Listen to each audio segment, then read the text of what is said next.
వెంటనే ఇంట్లో నుంచి బయటికి పో.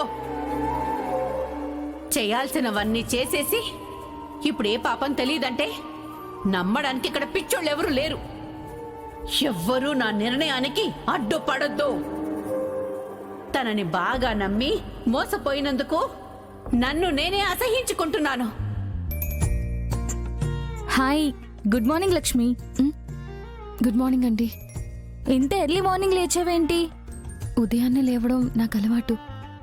ఓకే ఓకే, కాఫీ ఏమైనా తాగుతారా? ఆహా, వద్దండి. మీరు మరీ మొహమాట పడుతున్నారు. ఆగండి, తీసుకొస్తాను. పర్వాలేదండి, కాసేపు ఆగి తాగుతాను. మీరు అస్సలు మొహమాట పడకండి, ఇది మీ ఇల్లే అనుకోండి. అలాగేనండి. నిన్నటి నుంచి విహారీ గారు అసలు ఫోనే చేయలేదు. నేను మిమ్మల్ని తీసుకొచ్చాక విహారీ గారికి నైట్ అయిందని నేను కూడా కాల్ చేయలేదు. ఒకసారి ఆయన కాల్ చేస్తాను.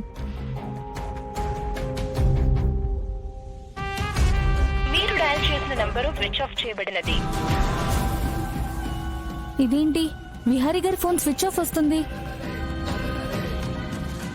విహారీ గారు ఎలాంటి పరిస్థితుల్లోనూ ఆయన మొబైల్ని స్విచ్ ఆఫ్లో ఉంచరండి.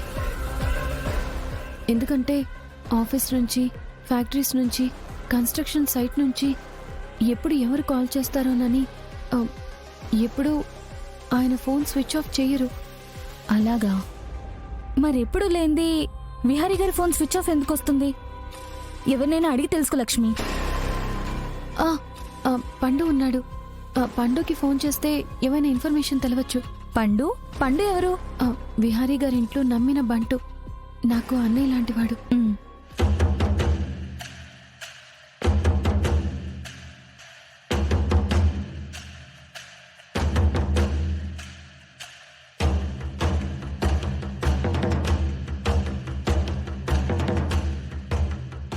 ఏటో లక్ష్మమ్మ లేని ఇల్లులా లేదు.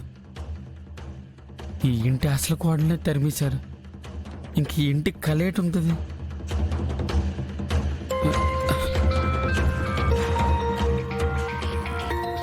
లక్ష్మమ్మ ఫోన్ చేస్తుంది.